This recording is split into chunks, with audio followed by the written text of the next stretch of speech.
Notre mère nous a enseigné de ne pas appeler l'hostile. Elle nous a dit de nous dégager de tout ce qui était hostile.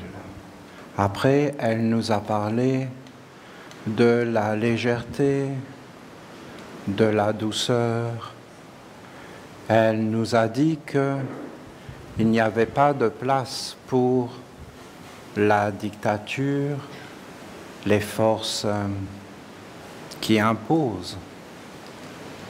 Il faut vraiment que nous entrions toujours dans ces messages, car nous devons prendre soin les uns des autres et toujours nous regarder nous-mêmes, regarder les autres et nous reprendre. Pas forcément dans le monde, à l'extérieur, mais entre nous, nous devons développer une douceur, nous devons développer un art de l'écoute, une légèreté, et même dans tous nos villages. Dans tous nos villages, nous devons amener ces enseignements. Et les vestales, entre elles, doivent être dans une grande douceur, doivent être dans une complicité. C'est très beau de voir le côté féminin qui s'assemble, parce qu'il ne faut pas non plus idéaliser les choses. C'est un travail sur soi. Mais il faut aller dans une complicité, une écoute attentive et une fluidité. Elle nous a parlé de toutes ces choses et il y a tout un travail à faire dans les relations pour être plus accueillant, plus doux. C'est toujours plus. Dans la douceur, c'est plus, dans la légèreté, dans l'observation de soi, dans le travail sur soi, pour se redresser avec tout ce qu'elle nous a enseigné. Et vous allez voir, hier, je vous parlais de la faiblesse dans les corps, et je vous expliquais que ça pouvait être dans toutes les cellules, ça pouvait être toute notre vie, et vous allez voir dans sa règle, elle revient sur ce que je vous ai dit hier, et elle le confirme. C'est très beau d'écouter quelqu'un et de prendre du temps pour le comprendre. Même si tu n'es pas d'accord avec lui, qu'est-ce que ça peut faire? Qu'est-ce que ça peut faire d'être d'accord ou pas d'accord? C'est pas si important que ça, Parce qu'en réalité, tu peux quand même écouter quelque chose pour lequel tu n'es pas d'accord. Je me rappelle Goulwen quand il était beaucoup plus jeune et qu'il était en train de faire ses études. Il voulait arrêter ses études. Je lui ai dit, mais t'es à la fin, c'est bête d'arrêter. Quand t'es à la fin, continue. Puis après, il voulait être professeur. Alors je lui dis, fais tes études. Mais il dit, mais je n'en peux plus. Parce que c'est de la philosophie. Et il raconte, mais tellement n'importe quoi. Mais je lui ai dit, mais non, voyons, il ne raconte pas n'importe quoi. Juste écoute ce qu'ils disent. Écoute-le sans agressivité, sans rejeter, et essaie d'entendre. Et c'est toujours bon de comprendre n'importe quelle philosophie. Si tu la conduis vers l'éveil, l'étude, l'analyse, et à un moment donné, tu vas dire, ah ben là, c'est vraiment n'importe quoi, mais c'est pour de vrai. Et tu le sais. Et tu en as fait l'expérience parce que tu as écouté jusqu'au bout, que tu as analysé. C'est comme un enfant qui ne veut pas goûter en disant « je n'aime pas ». Mais s'il goûte, en fin de compte, peut-être il aime et peut-être qu'il n'aime pas. S'il n'aime pas, là c'est sûr il ne l'aime pas. Parce qu'il l'a goûté. Et en fin de compte, il faut aller jusqu'au bout des choses. Et en fin de compte, quand tu restes éveillé, centré sur toi et que tu sais ce que tu veux, il n'y a rien de négatif dans le monde. Et rien ne pourra t'attraper ou te faire du mal. Il faut quand même être vigilant, on est bien d'accord. Il y a des expériences qu'il faut mieux regarder de loin et qu'il faut mieux comprendre avec ses yeux sans les faire et sans les tester. Parce qu'il y a des choses qui vont t'abîmer, qui vont te faire du mal irrémédiablement, qui vont te blesser, jamais tu pourras remonter. Donc toutes les expériences ne sont pas bonnes à faire, mais tu peux les regarder. À quoi ça sert quelqu'un qui se trompe si ce n'est pas de nous montrer ce qu'on ne doit pas faire? Et si on sait le regarder, alors on n'est pas obligé de reproduire ce qui n'engendre pas quelque chose de positif. Donc c'est très bon de s'écouter, d'aller jusqu'au bout et de comprendre quelqu'un. Et de comprendre pourquoi il fait les choses, pourquoi il a pensé comme ça, et de ne pas l'enfermer. Et après, en fin de compte, ça rapproche. Parce que quand tu as la vraie compréhension des choses, tu vois qu'il y a beaucoup de choses qui ne sont que des apparences, mais que dans le fond, c'est autre chose. Et quand tu as été dans le fond, que même la personne, elle n'a pas été dans ce fond-là, et elle ne sait même pas ce qu'elle fait.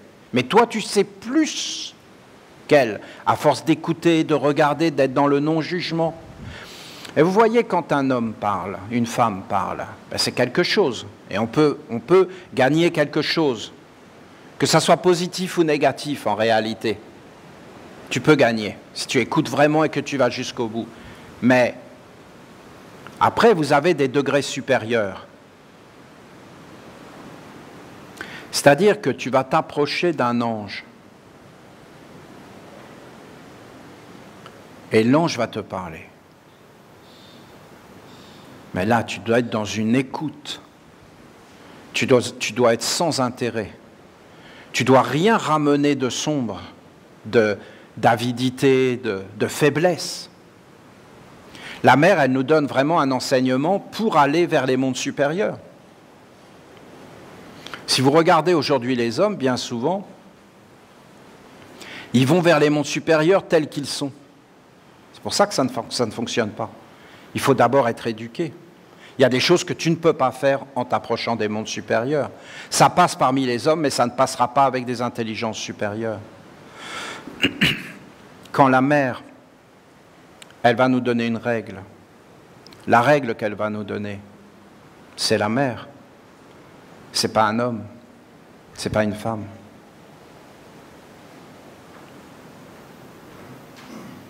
C'est une autre écoute. Si la mère, elle nous donne une règle, c'est qu'elle pense, qu'elle estime qu'on est capable de l'entendre et de la pratiquer.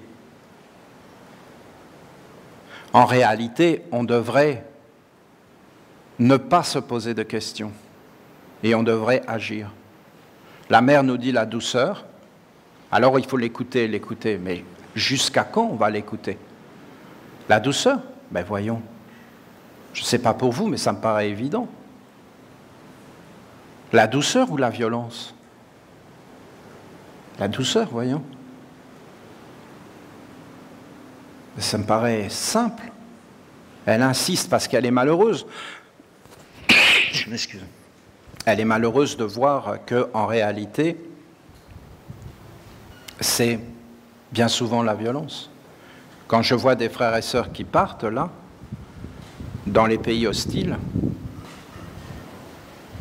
ils se disent « Ah, j'espère vraiment que je vais réussir à garder. » Mais non, ils ne vont pas garder, voyons. Mais non. Mais non, ils vont arriver dans ces pays-là, et là, il y a une ambiance qui va leur sauter dessus. Et en fin de compte, alors ils vont garder un peu. Et vous pouvez comprendre, c'est quoi la mort? La mort, c'est partir de la terre et garder avec soi très peu de choses comme des souvenirs. Et puis au bout d'un moment, ben, tu as même oublié que ça existait. Tu as même oublié ce que tu as vécu parce que tu vis autre chose. Tu vis dans un autre monde. Mais c'est le même monde en réalité, mais il n'est pas pareil. Et tu as oublié ce monde-là. Et partir, c'est mourir un peu. Ben, c'est vrai. Il faut vraiment se faire un corps. Un corps. Après, la question de partir, de quitter des mondes qui sont sombres, ben pourquoi on reste? Et là, vous avez vraiment tout le karma, tout cet enseignement sur la destinée, sur les emprises. Pourquoi les hommes acceptent certaines choses et demeurent en elles? Ben c'est parce qu'ils n'ont pas le choix. C'est parce qu'il y a plein d'intérêts là-dedans, des liens, des fils, des choses qu'ils doivent régler, qui doivent s'organiser. Sinon, on n'accepterait jamais cette vie-là. Mais en fin de compte, on va l'accepter parce qu'on a des choses à faire, tout un travail. Donc c'est toute une harmonisation, c'est tout un monde. Alors la mère, elle va nous donner une règle que déjà les archanges, notamment l'archange Michael, nous en avait parlé parce qu'il a dit que c'était la règle de la magie. Il nous a dit qu'il nous donnait l'ange de la magie. Mais alors la magie, bien sûr, La magie, ça veut dire que tout est vivant. Et Gabriel, il nous dit que tu ne tueras pas la vie. C'est-à-dire tu honoreras le grand Dieu vivant. Tu honoreras le vivant. Le grand, mais c'est grand. Hein. Le vivant, c'est grand. C'est pas moi qui suis vivant, c'est grand le vivant. C'est universel le vivant. C'est le grand Dieu de la vie. Alors lui, il dit plus simplement, tu ne tueras pas. C'est-à-dire tu ne tueras pas tes yeux, tu ne tueras pas tes oreilles, tu ne tueras pas tes mains, tu ne tueras pas tes pieds. Tu n'empêcheras pas la vie, en fin de compte, de se manifester. Tu ne tueras pas tes pensées. Et après, ben, si tu fais ça et que tu rends vivant les choses, vivant mes pieds, vrai. Parce que la vie va avec la vérité et la mort va avec le mensonge. Dès que tu mens, en réalité, c'est déjà la mort. Le mensonge conduit vers la mort. Et la vérité conduit vers la vie. Si tes pieds sont vraiment tes pieds, c'est des pieds de la vie. Et si ce n'est pas tes pieds, alors tu ne sais pas pourquoi tu marches, qu'est-ce que tu portes dans ta vie, où tu vas même. Et quelle est ton orientation? Parce qu'en réalité, tu es dans une illusion. Même d'avoir un corps, ça peut être très grand le mensonge. Alors la mère va parler de ça, elle va parler de la magie, de la créativité que nous sommes des créateurs. Mais elle va parler de ces esprits qui sont autour de nous, les esprits du feu, de bénir le feu, d'appeler le feu, des esprits de l'air, et de bénir l'air précieux, le feu sacré, le feu empli de divinité, le feu pur, l'air précieux, l'air vivant, l'air, l'eau et la terre pleine de sagesse, la terre, et de vivre tout le temps avec ces êtres qui sont autour de nous et de les bénir et d'être éveillés dans cette légèreté et dans ces mondes. Ma 19e règle est « sois un animiste ». Un animiste. Ah, ça, c'est grand. Hein? Ce n'est pas les animistes qui vivent dans la forêt. Hein? C'est fini, ça. C'est condamné. Hein? Ils ne vont pas s'en sortir, hein? Il faut être clair. Hein? C'est terminé, ce monde-là. C'est un monde qui va s'éteindre. Hein? Ceux qui vivent dans la forêt, c'est quelques années encore. Même les animaux disparaissent. Hein? Pensez bien que ces êtres-là sont absolument détestés. Et que dès que vous avez des pays et des territoires où vous n'avez plus d'êtres qui vivent dans la forêt, ben c'est fini. Hein. Faut que vous sachiez, la nature est morte. Vous n'avez qu'à regarder en Europe. Hein. Ici, vous avez encore des êtres qui vivent dans la forêt. Et là, vous avez des forêts vivantes. En Afrique, vous avez encore des êtres qui vivent dans la forêt. Vous avez des pygmées, ben, ils sont pourchassés. En Amazonie encore. Quand vous êtes dans un pays où vous n'avez plus d'êtres qui vivent dans la forêt sans technologie, il faut savoir que ce pays est mort. La nature est morte. Et après, vous avez des mondes qui arrivent et qui empêchent les hommes de vivre avec la nature. Ils les empêchent. Alors, quand elle dit « sois un animiste », ce n'est pas ces anciens animistes. C'est un nouvel animisme. Elle est en train de parler d'un nouvel animisme. C'est-à-dire d'être dans ce monde moderne, de la technologie moderne, qui n'existait pas à l'origine. Si l'homme ne l'avait pas créé, il n'existerait pas. Et, en fin de compte, de devenir un animiste dans ce monde-là, en étant dans ce monde-là, et en voyant que tout est vivant, que les pensées sont vivantes, que les paroles sont vivantes, que les yeux sont vivants, que ta façon de marcher, c'est vivante, qu'il y a des esprits tout autour de toi, qu'il y a des génies, qu'il y a un monde plus grand. Parce que quand hier je vous parlais de la conscience, c'est pas d'être conscient de son corps. Non, tu commences réellement à devenir conscient quand tu es conscient des esprits et des mondes subtils et invisibles. C'est une de ces règles, hein, d'entrer dans la subtilité.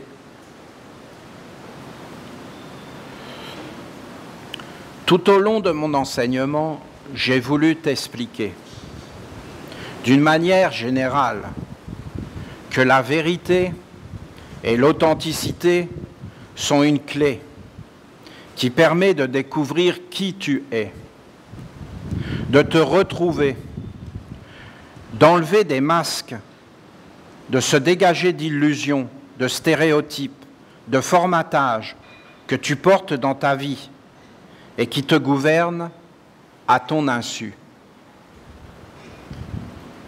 Une fois cette étape initiée et que tu t'es éveillé dans ce que tu es, dans la pureté de ton essence, de tes corps, et que tu es engagé sur le chemin du vrai, alors il est nécessaire que tu te nourrisses de subtilité dans la vie, que tu deviennes subtil.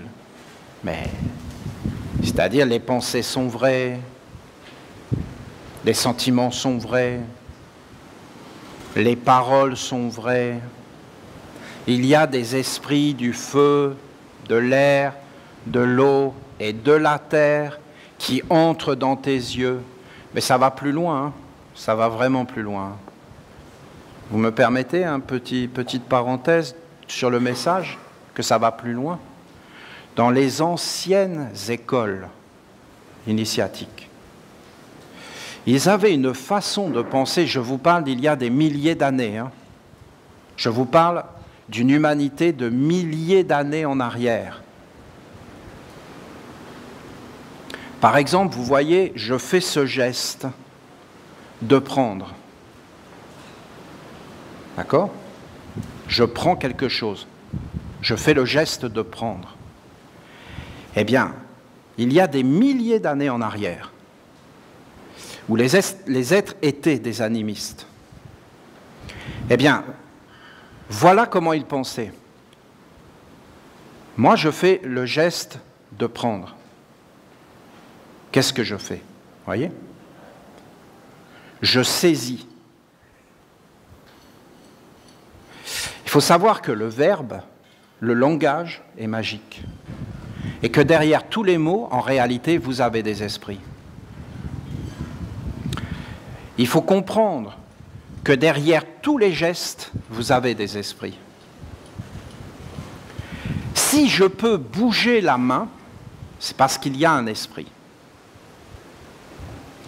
Si je peux saisir quelque chose, c'est parce qu'il y a un esprit. Ce n'est pas moi qui saisis, c'est l'esprit. Bon. Et alors, qu'est-ce qu'ils faisaient dans les temples, les religieux, dans les mystères? Eh bien, ils s'entraînaient à saisir de toutes les façons possibles. Et ils appelaient l'esprit de saisir, de prendre. Et en fin de compte, ils faisaient en sorte que ça soit pur. Les mots devaient être emplis de sens, d'intelligence, de force. Et donc, on n'aurait pas pu être avide. Le mot d'ailleurs parle de lui, hein, avide.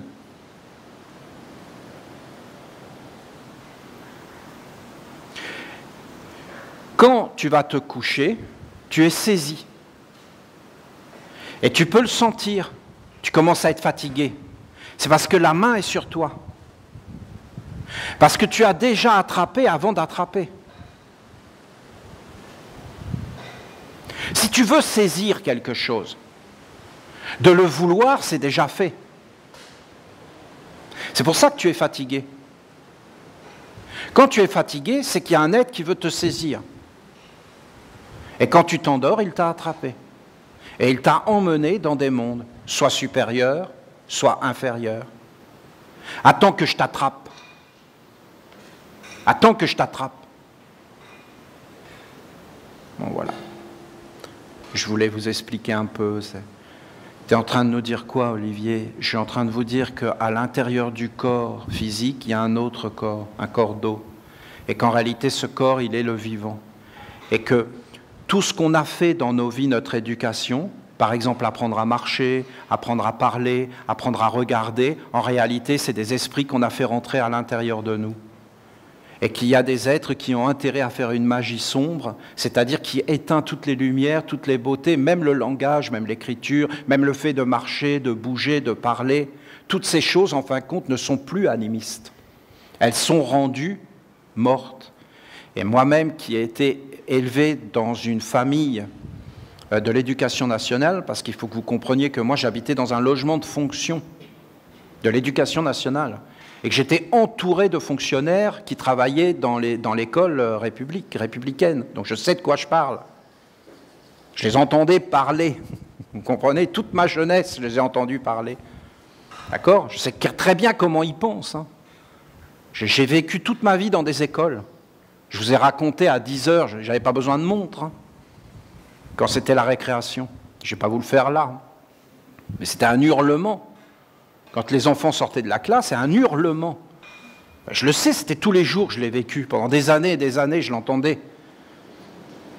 Et voilà, c'est comme ça. Et qu'est-ce qu'ils disaient dans leur circulaire? Tout enfant naît animiste. Et le but de l'éducation nationale est de leur enlever cet animisme. Donc c'est un but conscient. Parce que l'animisme n'est pas le bienvenu.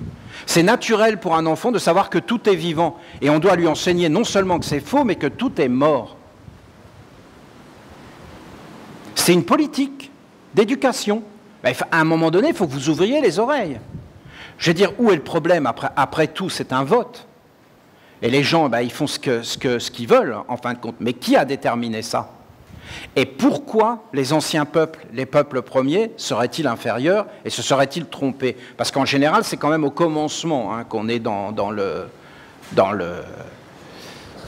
souvent dans le vrai. D'ailleurs, vous regardez un enfant, il sait beaucoup de choses, mais on va faire rentrer des esprits à l'intérieur de lui. Donc ça peut aller jusque-là, l'entraînement. Hein. C'est-à-dire que dans le fond, il faut se réentraîner à marcher, il faut se réentraîner à bouger, il faut faire des mouvements conscients en appelant des esprits. Il faut être vigilant sur le cercle, sur l'aura, sur la respiration, pour ne pas faire entrer de forces d'opposition, de forces hostiles, dans les yeux, dans la compréhension, dans les regards. Quand vous avez quelqu'un qui est fermé, vous voulez lui expliquer des choses, vous voulez même l'aider. Et la personne, elle est fermée, vous pouvez lui dire tout ce que vous voulez, elle n'entend rien. C'est parce qu'elle est emprisonnée. Et en réalité, ces êtres-là, c'est eux qui déterminent la destinée. C'est quoi ta destinée? Ta destinée, tu l'écris tous les jours, en fonction des relations, des choses. Tu peux être sûr que dès que c'est hostile, dès qu'il y a un conflit, c'est qu'en réalité, il y a un problème. Et c'est que c'est ces esprits qui ne sont pas contents, et ils rentrent à l'intérieur de toi, ils te mettent mal, parce qu'ils ne sont pas contents de toi, ou de ton entourage. Mais qu'est-ce que ça peut faire, l'entourage? L'être le plus important, c'est quand même toi. C'est quand même avec toi que tu vis. Tu dois d'abord mettre de l'ordre en toi, et après, tu vas t'occuper des autres. Mais il ne faut pas commencer à s'occuper des autres avant d'avoir mis de l'ordre en toi-même, parce que sinon, qu'est-ce que tu peux arranger si toi-même, tu es bancal? Si toi-même, tu as du mal à marcher, qu'est-ce que tu vas aider l'autre à marcher? Il faut d'abord que tu te structures toi-même. Donc, en fin de compte, elle nous parle de tout ça, de ses esprits. Elle va nous parler de ça. C'est tellement important, cette histoire-là. Mais on n'a tellement pas les moyens, dans notre civilisation moderne, de faire ça, puisqu'ils ne pensent pas comme ça. Parce que vous pensez bien que si on commence à penser comme ça, il y a plein de choses qu'on ne peut plus faire. Pourquoi? Mais parce que c'est sombre. Et donc les esprits sombres, ils ne veulent pas, en réalité, qu'on ait ce savoir, parce qu'on va les empêcher de se manifester, et qu'on va prendre nos vies en main.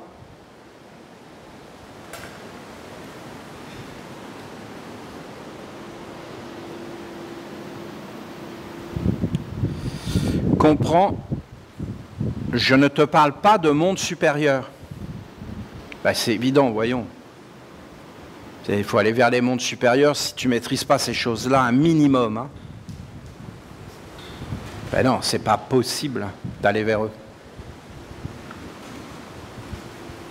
Mais bien de ce que tu es, dans la réalité de la terre et du cercle de ta vie quotidienne. Donc tu te lèves le matin, en réalité c'est un esprit qui se lève. Et tu es entouré. Tu vas poser ton premier pas, en réalité, ça va déterminer des choses. Tu vas rencontrer une personne, la façon dont ça va se passer, il y a des choses qui vont arriver. Ça va entrer. Parce que ces esprits, eux, ils veulent entrer dans le corps de l'homme parce que c'est dans le corps de l'homme qu'ils s'accomplissent. S'ils voient que l'homme ne les conduit pas vers un monde qui les libère, alors ils ne sont pas contents au bout d'un moment et après ils cherchent à faire du mal à l'homme. Ce n'est pas qu'ils sont méchants, ce n'est pas leur nature. Ils sont des êtres gentils, simples, naturels, vivants, farceurs. Ils aiment faire des blagues, ça c'est vrai. Mais ce n'est pas méchant fondamentalement. Après, ils vont devenir méchants parce qu'ils sont excédés, parce qu'ils n'en peuvent plus. Ils voient que rien n'est libéré. Alors là, ils peuvent devenir, et ils te traversent, et ils te conduisent dans des états d'être négatifs. Tu es un homme sur la terre, tu es une femme, tu fais partie de ce règne de l'homme.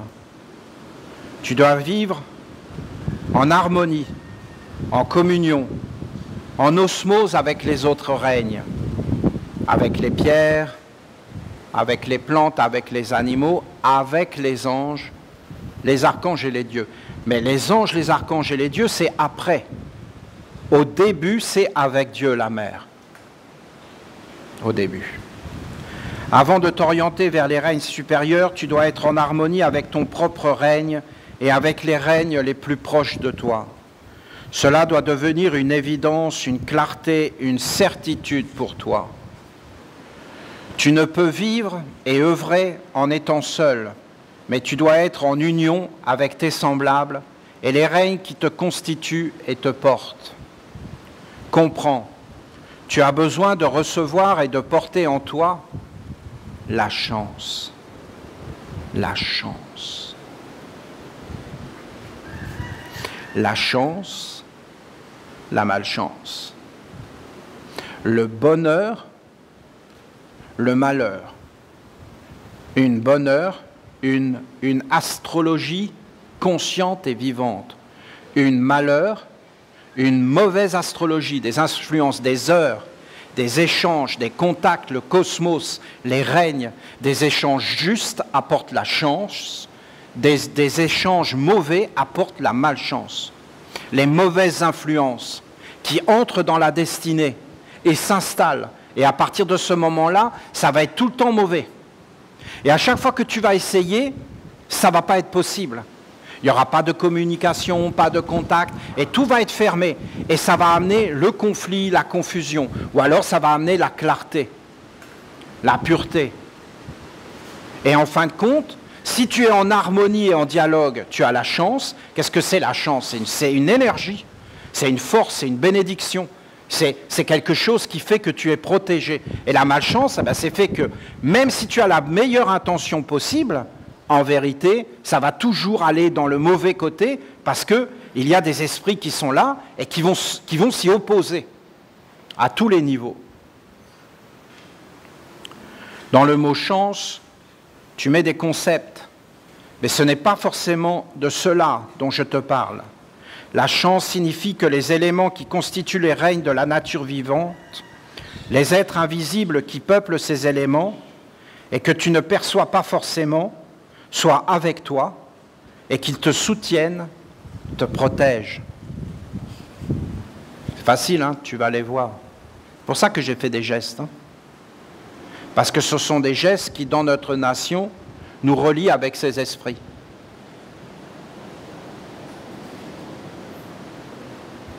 Il faut que tu leur parles de la loi de Dieu. Alors là, ils adorent ça. La loi. Parce qu'il faut comprendre que ces êtres vénèrent l'ordre,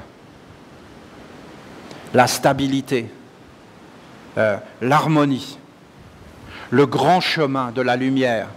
Si tu leur dis des paroles comme ça et que tu te présentes en étant humble, sans cacher, et que tu veux travailler sur toi, ils vont commencer à vouloir t'aider, par sympathie, et ils vont te bénir.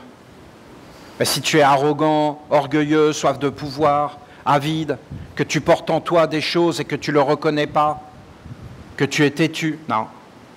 Ils vont détester ça parce qu'ils ne peuvent pas entrer. Ça les conduit dans le malheur. Ce n'est pas bon pour eux. Ils vont rejeter, ils ne vont pas vouloir que tu t'approches, ils ne vont pas vouloir te porter chance. Les humains ont perdu ce savoir. Parce que vous vous rendez compte, ce savoir, tu dois bien te comporter. Si tu ne te comportes pas bien avec la nature, ben tu as la nature contre toi. Regardez ce qu'ils ont fait. Ils luttent contre la nature. Hein. Leurs pesticides, toutes les choses. Alors qu'avant, les anciens, vous croyez qu'ils mangeaient moins bien? Non, ils mangeaient mieux. Hein. Mais ils connaissaient les lois de Dieu. Les lois naturelles, les lois de la vérité, les lois simples. Jamais ils faisaient une seule culture. Ils mélangeaient les plantes pour qu'elles se protègent ensemble. Ils connaissaient tout un tas de secrets, qui étaient des secrets qui leur avaient été révélés par ces esprits, parce qu'ils étaient en contact avec eux.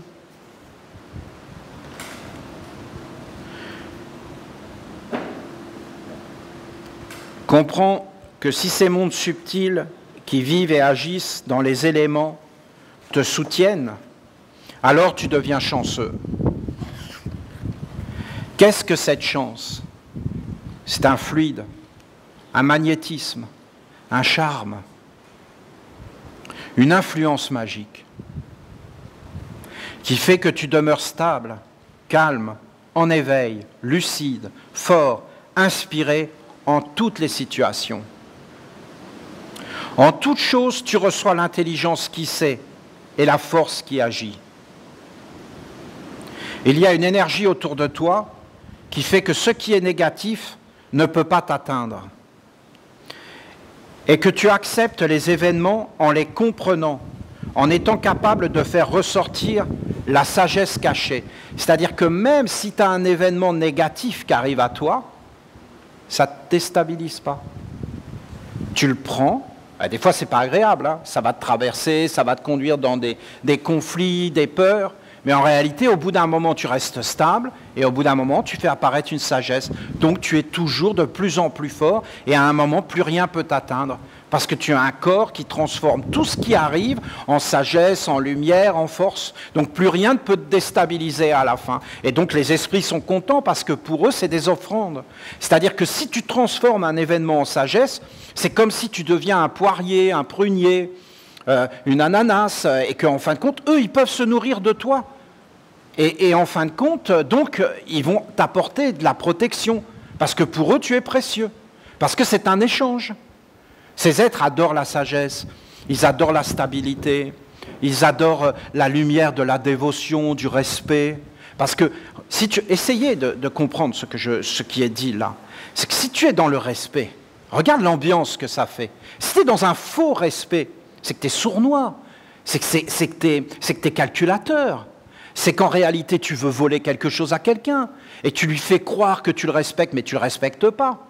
Et donc, en réalité, c'est des êtres sombres qui passent à travers toi. Et ces esprits, ils n'aiment pas ça. Ils n'aiment pas ce que tu fais. Et en fin de compte, ils vont faire en sorte que ça se passe mal. Ou alors, c'est des forces sombres qui vont venir, qui vont te donner un résultat. Et alors, tu vas devenir grand, tu vas devenir puissant, tu vas écraser les autres. Et puis, à un moment donné, quand ils vont voir qu'il n'y a plus rien à manger en toi, ils vont te lâcher. Et là, ils vont rigoler de voir comment tu t'effondres. Et encore plus, ils vont te faire mal. Ce n'est pas des êtres qui sont reconnaissants. Ce n'est pas des êtres qui ont la gratitude. Voyons.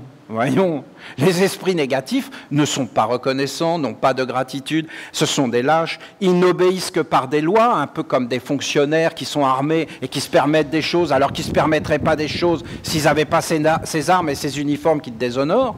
Et donc, en réalité, parce qu'ils sont au service d'êtres qui sont des dictatures et qui asservissent les peuples et non pas qui les libèrent, donc à partir de ce moment-là, eh bien, vous pensez bien que ces êtres-là, ils ne vont pas avoir de reconnaissance. Et quand ils ne vont plus avoir leurs uniformes et tout ça, ben, tous ces êtres vont revenir en eux et vont les détruire, les dévorer. C'est de la malchance. Ah oui, mais tout leur sourit. Non, tout leur sourit pas, ils sont en train de tout détruire. Je te garantis que tu ne veux pas être à leur place. Hein. Et tu ne veux pas avoir leur réussite qui est un échec total.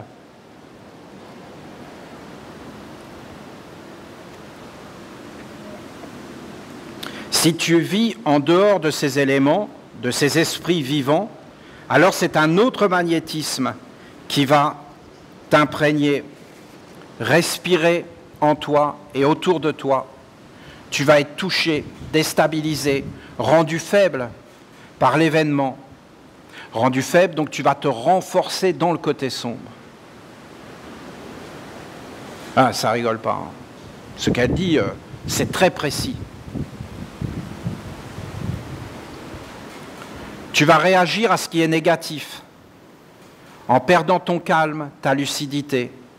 Tu ne vas pas accepter la situation, mais te braquer et devenir incapable de percevoir la sagesse cachée afin de modifier ton pas et d'orienter l'énergie à l'œuvre à ton avantage.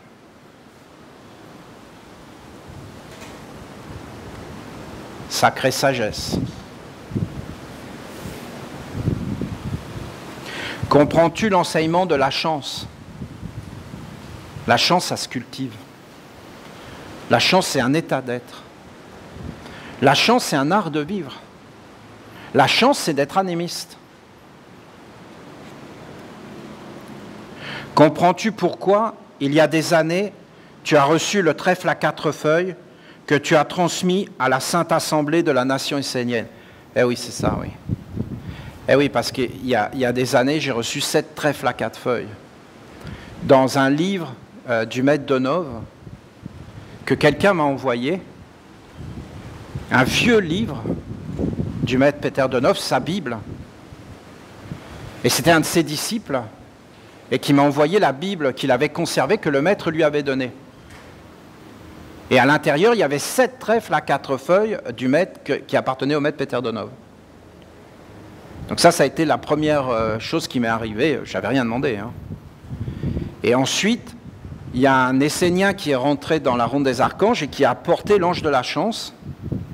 Et il a été se promener et il a trouvé plein de trèfles à 4 feuilles qu'il a ramassés. Et quand il est revenu, il a vu que c'était le nombre exact de tous les Esséniens qui étaient assemblés à la célébration. Donc il avait trouvé un trèfle à 4 feuilles par Essénien. Voilà, ça ne s'invente pas. Je n'aime pas ces signes, d'accord ? Mais là, quand même, là, ça va trop loin. Vous voyez. Donc, en fin de compte, j'avais fait une cérémonie où j'avais distribué les trèfles à 4 feuilles pour que la chance soit avec nous. Et après, si vous regardez sur certains par exemple, j'ai une aube pour prier, derrière, vous avez le trèfle à 4 feuilles, parce que le trèfle à 4 feuilles, c'est la ronde des archanges.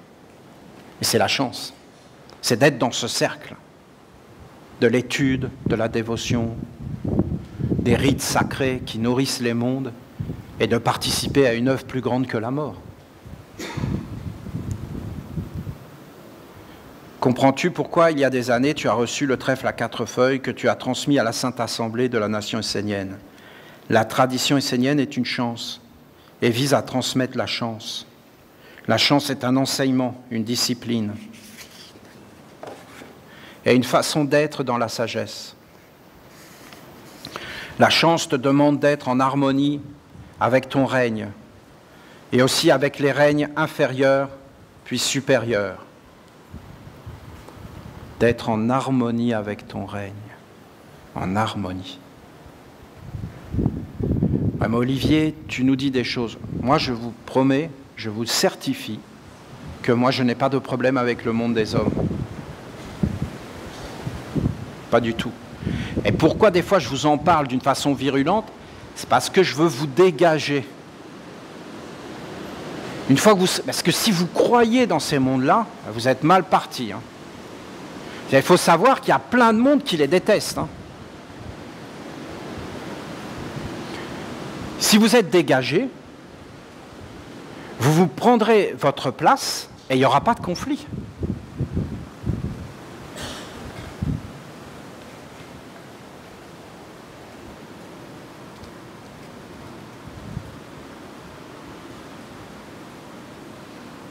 Tu dois être en harmonie avec ton règne et aussi avec les règnes inférieurs.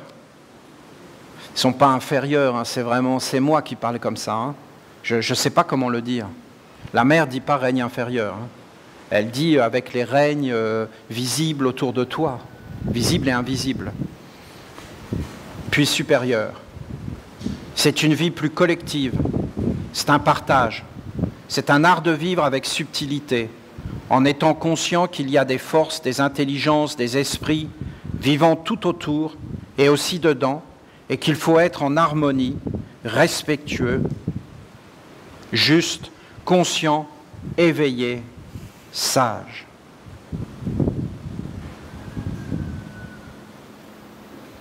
Et je me rappelle, mon grand-père, tu lui passais le sel, il prenait le sel, hop, il en mettait... et il y avait des choses, il ne fallait pas mettre le pain, il ne fallait pas retourner le pain sur la table.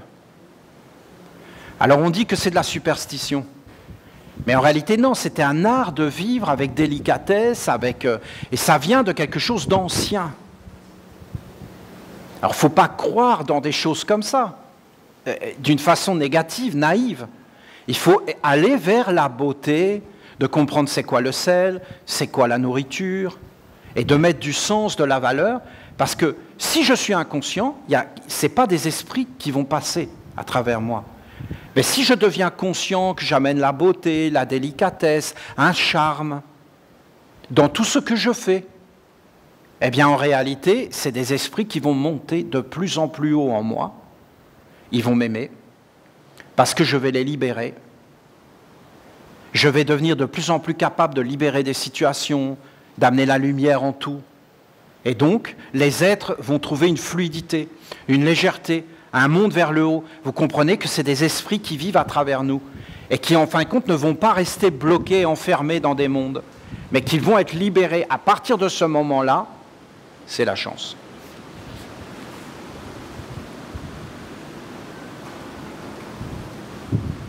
Comprenez les corps de métier, l'ancienne royauté, les corps de métier, des gestes, des esprits dans les gestes, qui étaient transmises de génération en génération, avec un art, on tissait en chantant. Les vêtements étaient faits avec les paroles des 10 commandements. Et quand on tissait, on mettait des esprits dans les vêtements, Tout avait un sens, tout était dans des mondes plus grands, supérieurs, avec du sens, avec de la valeur. C'est ce que la mère nous demande.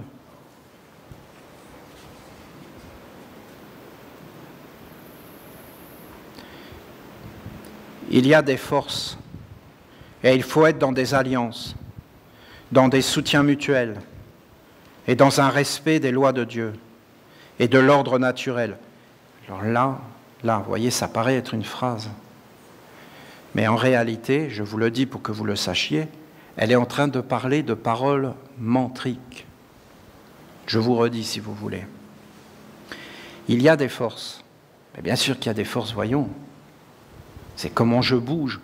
C'est qui peut parler, qui peut regarder. C'est parce qu'il y a des mondes autour. Il faut être dans des alliances. Donc il faut que je sache mon intention.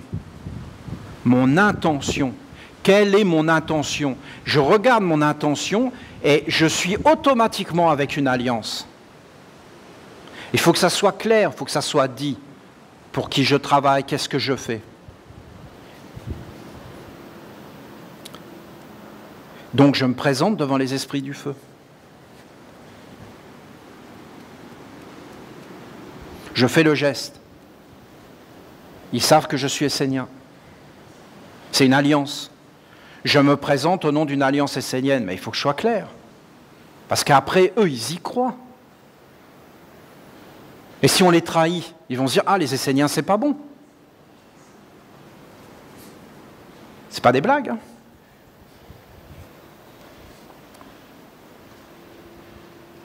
Il faut être dans des alliances. Voilà. Au nom de notre Père, Michael, maintenant au nom de la Mère, au nom de Salama, vous les esprits du feu, partout répandus, dans un soutien mutuel. Au nom de Dieu, je viens pour servir Dieu, soutien mutuel. Vous et moi, nous sommes un dans l'alliance avec Dieu la Mère, le Père, l'archange Michael. L'archange Michael, oh. L'archange Michael dit, et ok. Et là, il voit un signe, parce qu'il n'y a rien de caché dans ces mondes-là. Et là, ils se disent, oh, c'est l'archange Michael. Donc c'est pur, c'est grand, c'est noble. Mais après, il faut que tu tiennes la route, mon ami, tu comprends? Tu as intérêt à être humble, à être vrai. C'est ce qu'elle a dit. Honnête, vrai. Regardez les humains aujourd'hui. Ils ne croient pas à ces mondes-là. Ils ne vivent plus dedans. C'est des superstitions. Si tu écoutes par exemple le message des chrétiens, ça fait mal, là. C'est parce que les êtres sont plus sensibles. Sinon, d'ailleurs, ils n'y vont plus dans les églises. Parce que vous savez, c'est quoi le message? Jésus était là, il y avait une alliance avec Dieu, ça fait 2000 ans que Dieu nous a abandonnés. Et qu'il n'a pas envoyé un autre fils. Donc il nous a abandonnés, concrètement, quoi. Et on est là, dans des musées, à nous rappeler qu'il y a 2000 ans, Dieu a parlé sur la terre, et depuis, il n'a jamais pu parler. Et des êtres ont pris ce qu'il a dit, ont essayé de maintenir le disque, qui est complètement rayé maintenant. Hein? C'est ça, donc ça te fait mal. C'est mort. Et c'est toujours la même histoire. C'est plus vivant. C'est plus dans l'alliance. Bien sûr que Dieu ne nous a pas abandonnés, regardez. Nous parle. Nous parle même plus. C'est plus. Hein. C'est plus détaillé. Non, vous ne trouvez pas? C'est plus précis. Hein. Puis c'est clair. Hein.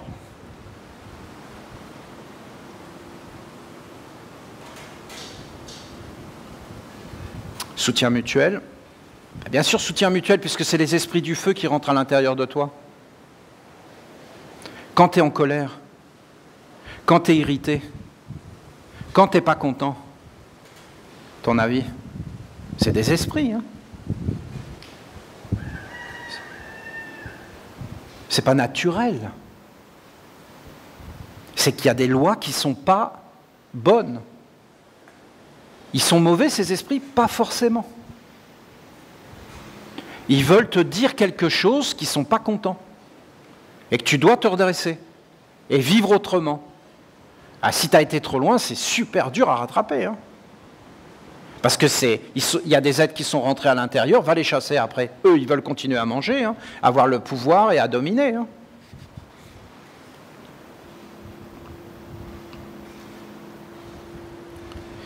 Dans un soutien mutuel et dans un respect des lois de Dieu, alors là, si vous leur dites ça, ils s'inclinent. Si vous leur dites que vous voulez respecter les lois de Dieu, ils s'inclinent. Ils adorent ça. Les esprits de la nature adorent la loi, elle le dit même après, l'ordre naturel. Parce que nous, bien sûr, Dieu, nous ne savons pas ce que c'est. C'est des croyances mortes. Mais en réalité, Dieu naturel, Dieu nature. Le Dieu qui est vivant dans la nature. Parce que ces esprits connaissent Dieu. Hein, et ils savent que Dieu est vivant dans la nature. Hein, et ils connaissent toutes les lois de la nature. Ils ne connaissent pas tous les mondes supérieurs, hein, mais ils connaissent les lois de la nature.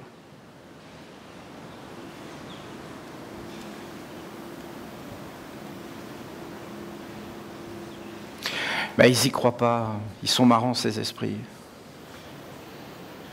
Et quand ils nous voient, et bon là, ça y est, là, ils ont compris le truc. Hein. Ils ont compris qu'on était fidèles, même s'ils voient bien qu'il y a des choses qui ne sont pas bon. Mais ils ont compris qu'on était sincères. Donc c'est une chance. C'est une chance, une bénédiction. Si vous faites descendre des mondes supérieurs comme vous avez fait hier, alors là, vous sentiez à l'intérieur de vous? Ils sont heureux, ils peuvent passer, ils peuvent voir des choses qu'ils ne voient jamais. Ils peuvent se nourrir, ils peuvent se reconstruire. On peut danser autour des arbres. Je pourrais vous montrer des choses. Ça les invite. Vous faites des offrandes. Ils voient tout ça. Pas l'offrande, mais pourquoi tu le fais. L'intention qui est derrière. Voilà, c'est des paroles mantriques. Vous voyez la phrase, si je ne vous le dis pas, ça passe inaperçu. Mais c'est magique. Hein. Il y a des forces que tu peux faire, il y a des choses que tu peux faire, et d'autres que tu ne peux pas faire à cause de la chance, du capital, des alliances, et du respect. Tu ne peux pas violer les lois de Dieu. Si tu violes les lois de Dieu, ça les met en furie. Ils se sentent trahis, le chemin est fermé pour eux, alors ils vont te pardonner. Mais à un moment donné, non. Et quand vous regardez aujourd'hui, ces êtres ne sont pas contents. Vivre avec ta chance, c'est être authentique. On aime quelqu'un qui est authentique. Et marcher avec respect. On aime quelqu'un qui a le respect et qui sait accorder le respect, mais qui ne va pas être s'incliner devant ce qui n'est pas respectable. Vous voyez ce que je veux dire? Mais pas forcément non plus en conflit, hein, puisque nous, notre règle, c'est pas de guerre et pas de conflit. Pas de guerre, hein, vous entendez, et pas de contre-vertu. C'est les règles des mondes supérieurs. Vous vous rendez compte, les règles qu'on doit appliquer? C'est une transformation intégrale. Hein.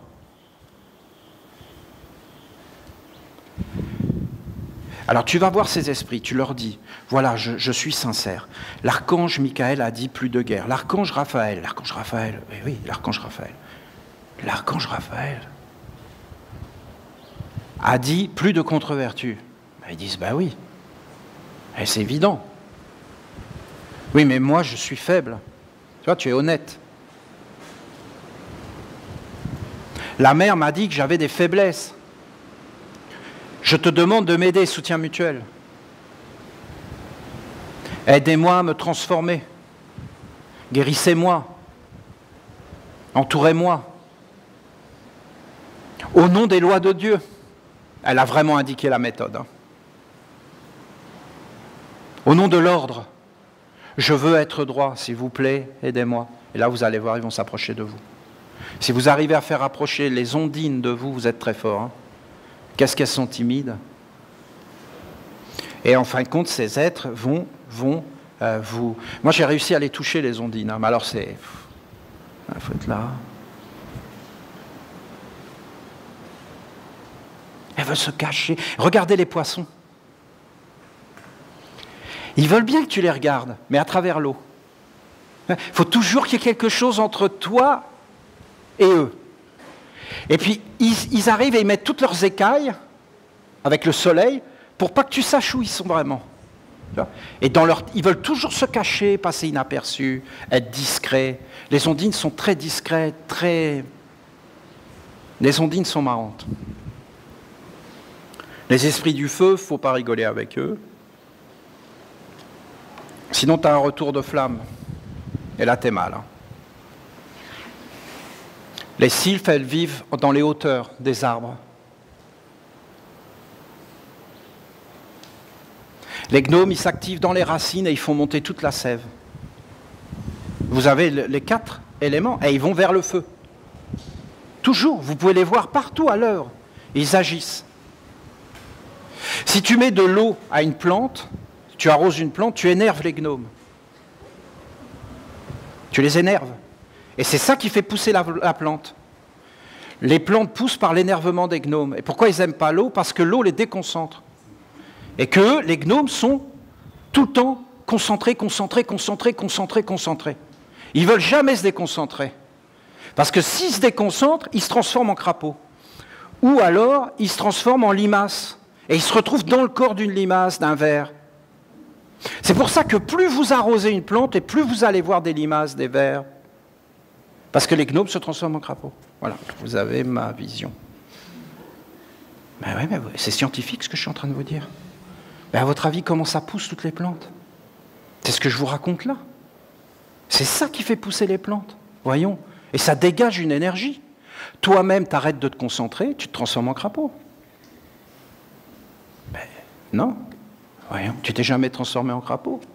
Crois en Dieu et tu seras sauvé, crois.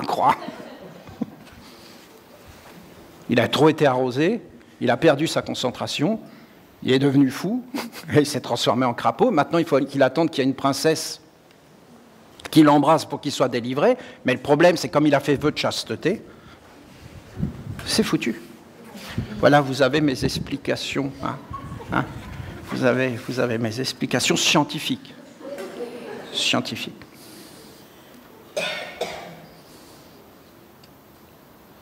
La chance vient toujours des esprits invisibles qui sont tout autour de toi et aussi en toi et qui font que ta vie a une dimension supérieure, un aspect magique, vivant, sage, sacré, joyeux. La joie, la bonne humeur chassent les esprits sombres. La mauvaise humeur, la tristesse les attire.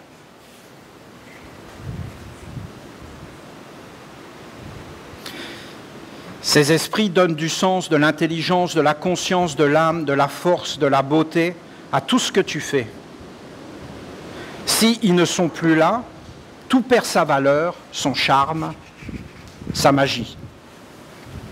Je ne te parle pas d'un monde imaginaire qui serait étranger à ta vie quotidienne, mais bien de la magie ou de l'absence de magie, des événements qui constituent le déroulement de cette vie. Soit ta vie est sans charme, soit ta vie est charmante. Si ta vie est charmante, c'est qu'il y a des esprits. Si ta vie a perdu son charme, son goût, sa poésie, sa sagesse, son sens, qu'il n'y a plus de sens, c'est qu'ils sont partis et qu'en réalité tout est devenu mort.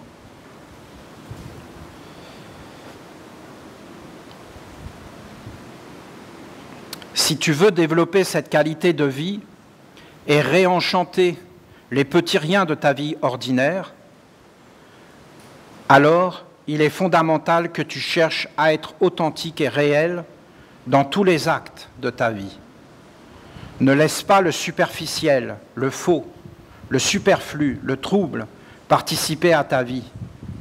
En tout, suffis-toi de ce qui est et cherche l'authentique, le profond, le vrai, le simple. Aime la nature vivante et émerveille-toi. Pose-toi dans la sagesse de la nature et éveille ton intelligence, celle qui est en toi et qui doit te guider de l'intérieur. Il y a une intelligence qui te parle à travers le quotidien. Elle te parle de ton corps, la force de ta volonté, tes sentiments, ta pensée, ta conscience, ta destinée, ton âme universelle. Et il y a une intelligence divine.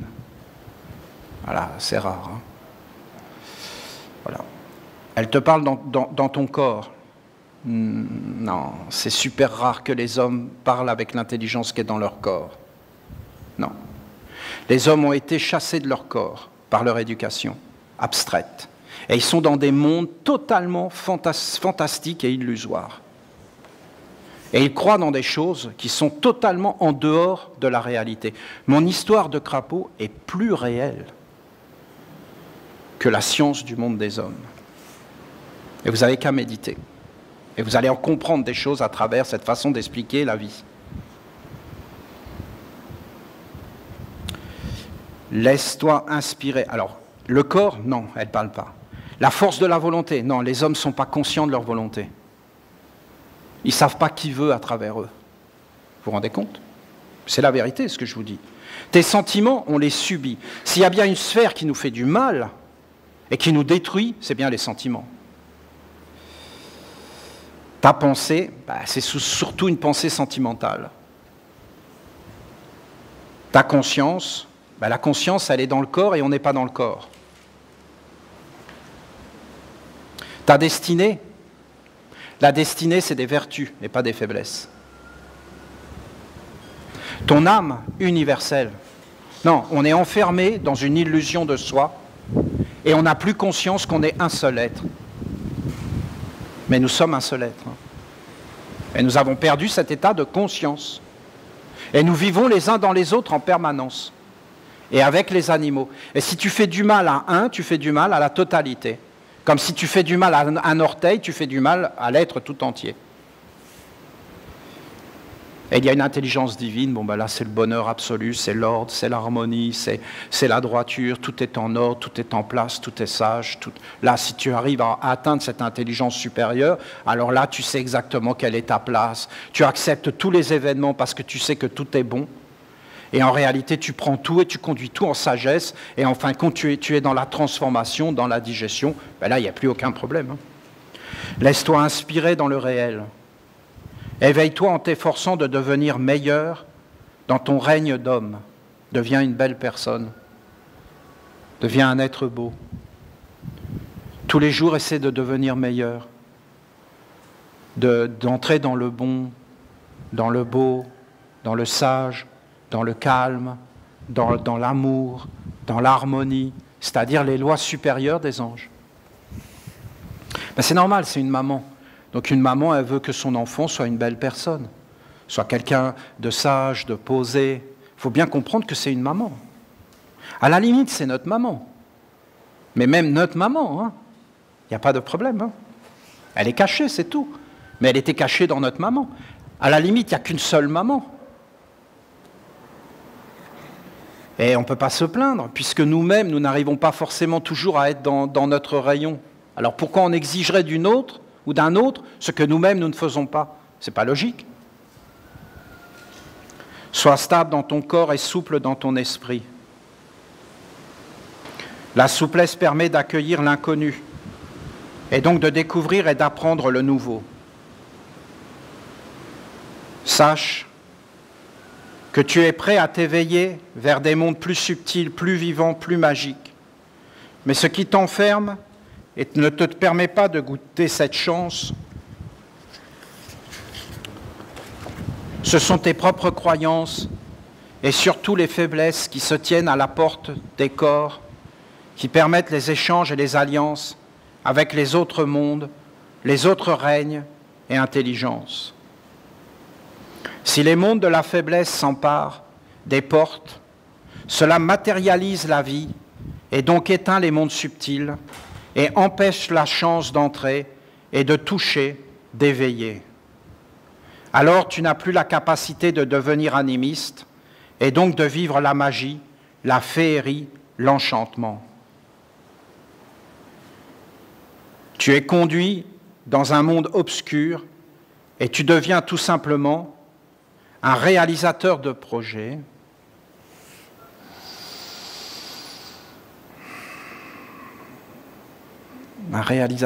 un empoté. Tu deviens tout simplement un empoté, un réalisateur de projets. J'avais adoré la chanson de Mylène Farmer, Désenchanté. C'est des artistes, C'était son mari. Cette chanson Désenchanté. C'est politique, Parce que ceux qui ont désenchanté le monde en conscience, et avec volonté de désenchanter, c'est les républicains, c'est comment on appelle ça, ceux qui ont fait la Révolution française. Dans leur projet, c'était de désenchanter le monde, de le désenchanter. Ils disaient que le monde était enchanté, que les gens croyaient dans des fées, croyaient dans des mondes, et leur projet a été de désenchanter le monde. Et il y a quelques années, ils étaient là en train de se dire notre projet de désenchanter le monde est en train d'échouer et les gens sont en train de réenchanter le monde. Alors ils étaient perdus parce qu'ils ne savent pas comment faire. Après, ils ont des montées des religions. Ils ne savent pas comment endiguer. Ils veulent que les gens ne croient plus en rien. À partir de ce moment-là, ils sont des empotés. Ils arrivent sur la terre, on les met dans un pot, et là on met des graines, on les arrose. Et toute leur vie, ils vont porter les graines qu'on aura mis. Et ils vont croire à ce qu'on leur dit de croire. Et ils vont vivre la vie qu'on va leur dire de vivre, et en fin de compte, ils vont mourir. Et ils vont subir une récolte. C'est juste de l'agriculture. Et les humains sont exploités, mais par des systèmes qui ne sont plus en accord avec les lois de la nature, les forces profondes et la totalité de l'homme. Donc on empêche l'homme d'aller vers des mondes supérieurs et de découvrir qui il est, parce qu'en réalité, il y a des intérêts derrière. C'est ce qu'elle dit. Si les mondes de la faiblesse s'emparent des portes, cela matérialise la vie et donc éteint les mondes subtils et empêche la chance d'entrer et de toucher, d'éveiller. N'importe quel Africain va comprendre ce que je dis là.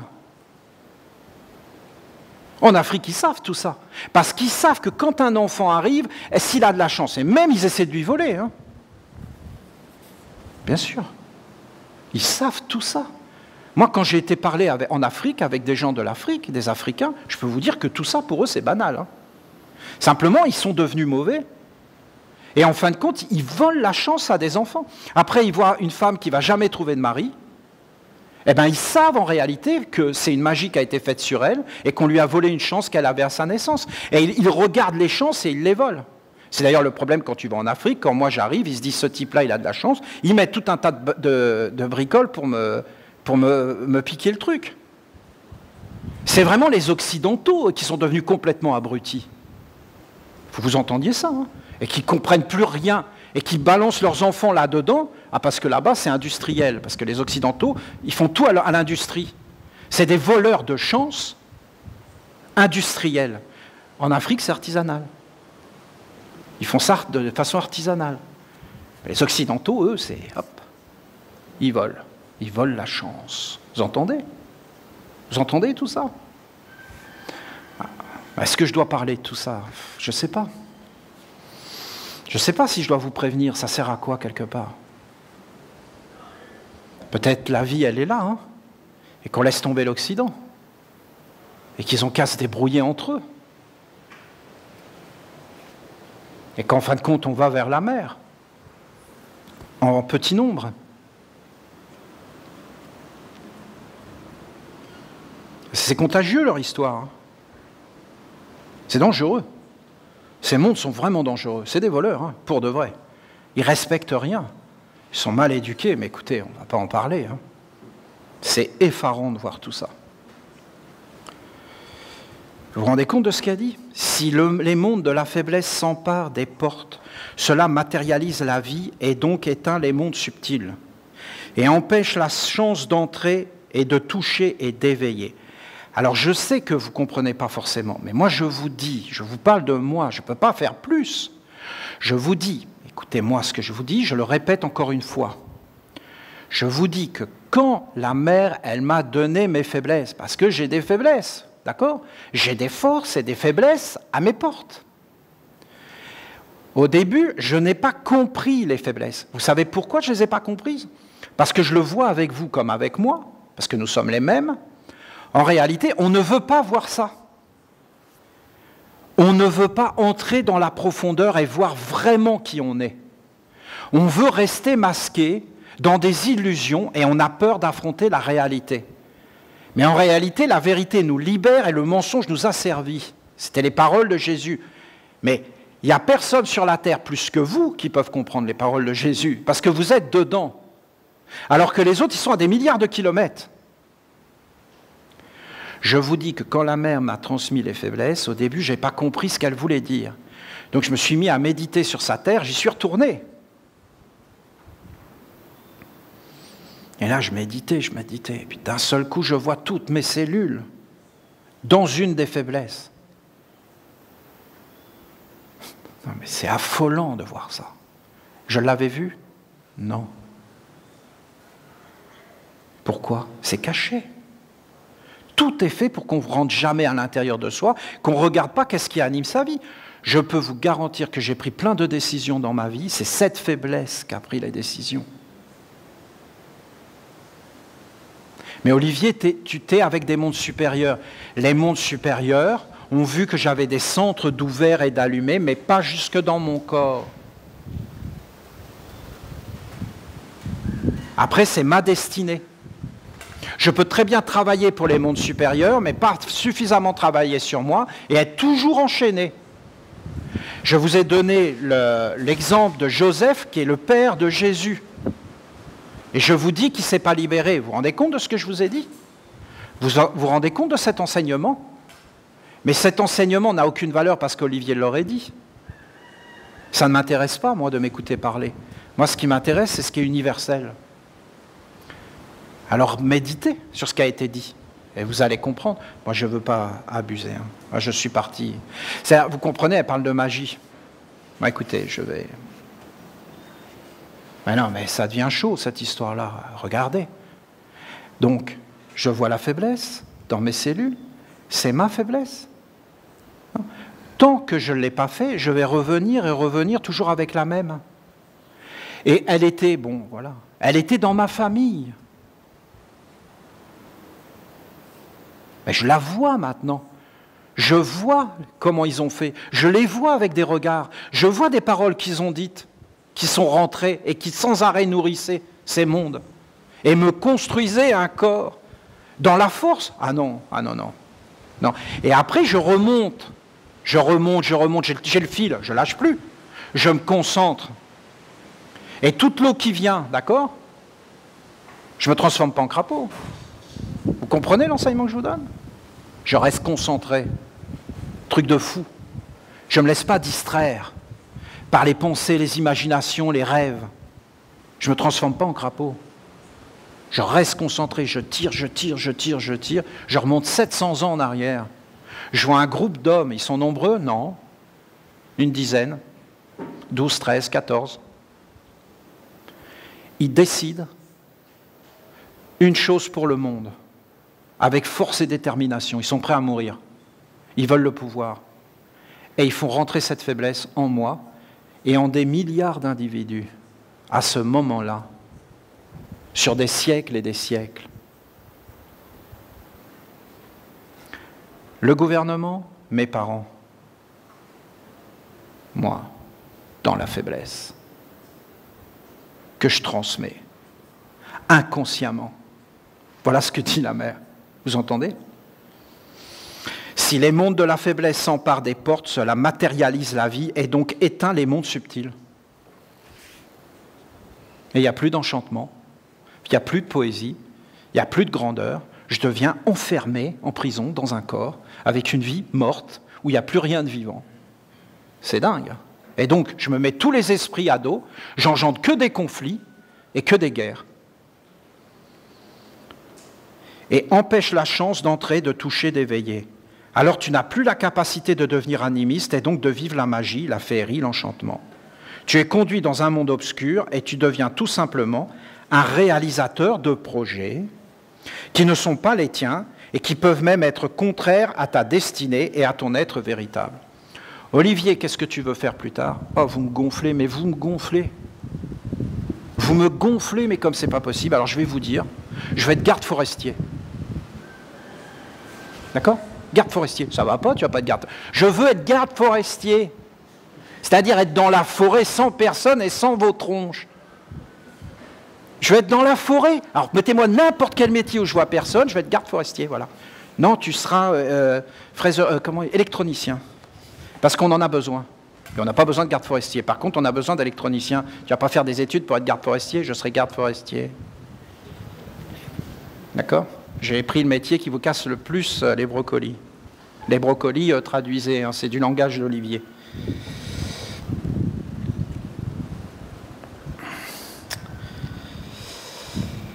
Les forces sombres qui volent la lumière ne peuvent vivre que si l'homme se dogmatise, s'enferme, se coupe de la vie et refuse de cheminer vers l'inconnu, mais veut demeurer uniquement dans le semblant de connu. Un tel homme s'enferme dans ses propres convictions, ses faiblesses, ses peurs, ses tares.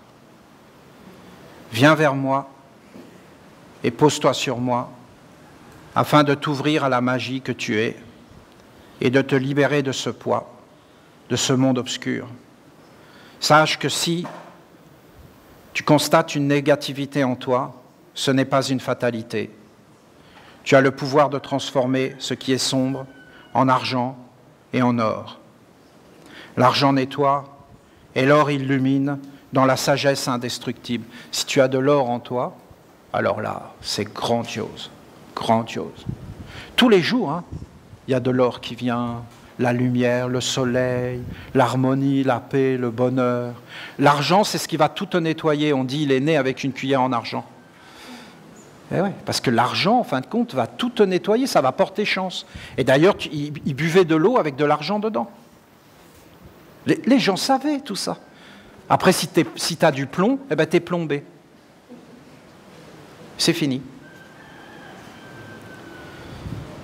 Prends-toi en main maintenant et fais cette œuvre dans cette vie. Comprends que tu peux accomplir cela en cette vie, alors fais-le. Je ne te parle pas des autres et du monde.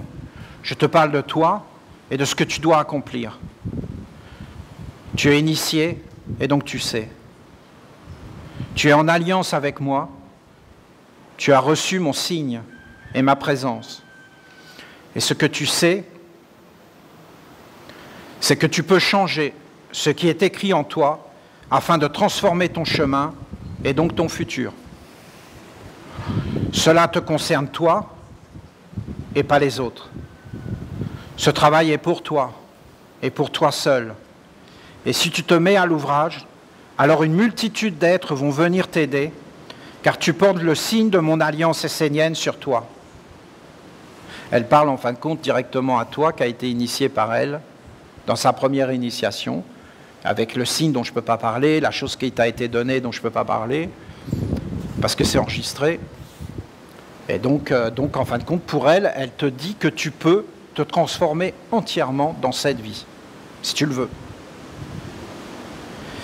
Les faiblesses de tes corps t'appartiennent en partie de vie en vie, mais elles incluent aussi l'hérédité et la transmission dont je t'ai parlé dans une de mes règles sur l'importance de transmettre.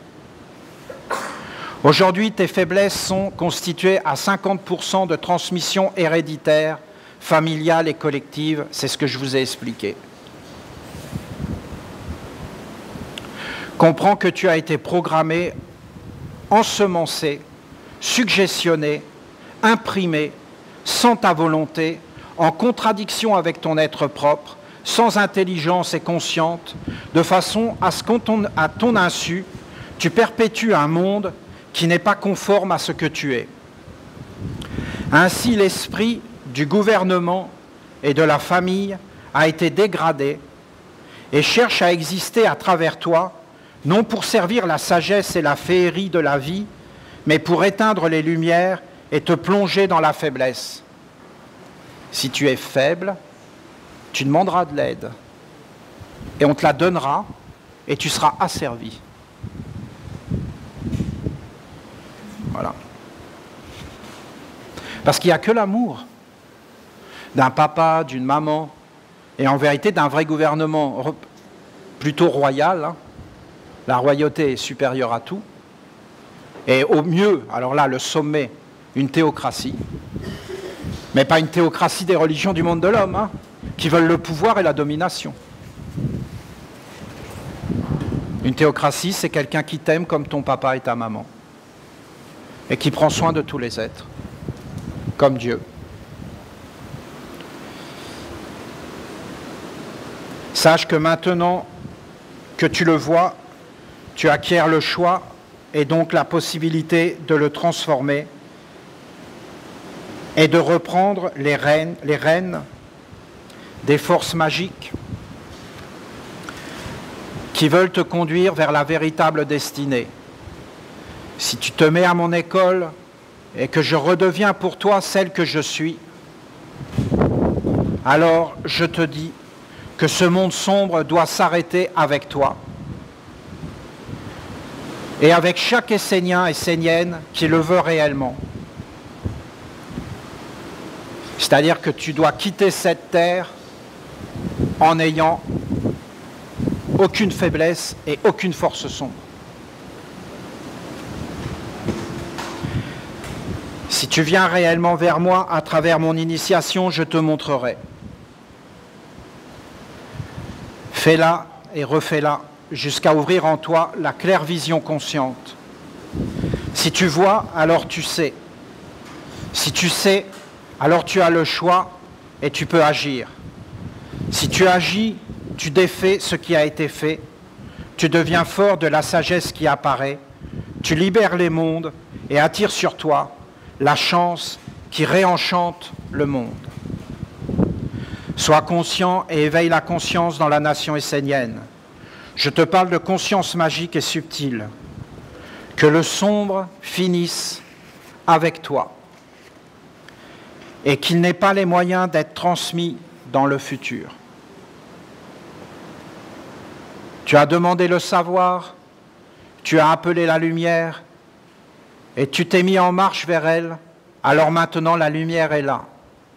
Elle t'offre le savoir et tu ne peux pas l'ignorer, le refuser. Tu dois accepter le savoir et le mettre en action pour que la faiblesse soit transformée en force, en sagesse, en chance et qu'elle ne puisse plus être transmise. Lorsque tu auras libéré ces mondes, tu retrouveras tes pouvoirs animistes qui te permettront de devenir naturellement instinctif, inspiré par la magie du subtil, habité par la lumière qui sait et par la force qui agit. Tu pourras commencer à utiliser tes propres sens et intuitions pour avancer dans la vie. Je ne dis pas que tu auras la connaissance et le savoir suprême, mais tu sauras t'orienter et être en accord avec ton propre rayon intérieur. Ça, c'est la mère. Celui qui donne la connaissance et le savoir suprême, c'est le Père. La mère, elle, ce qu'elle va te donner, c'est savoir s'orienter et être en accord avec toi-même, c'est-à-dire la chance et les fondements, la base.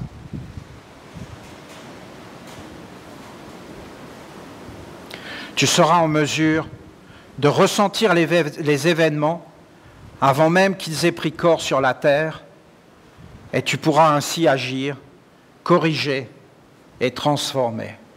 Ça, c'était vraiment le savoir des mamans. Bon, je sais que j'ai un peu abusé, mais j'ai accéléré, j'ai dépassé les limitations de vitesse à la fin. Mais ça va, j'ai des permis de conduire dans plusieurs pays. Tu seras en mesure de ressentir les événements avant même qu'ils aient pris corps sur la terre. OK? Oh. Wow. Danger. Je rectifie. C'est vraiment les mamans. C'est vraiment les mamans.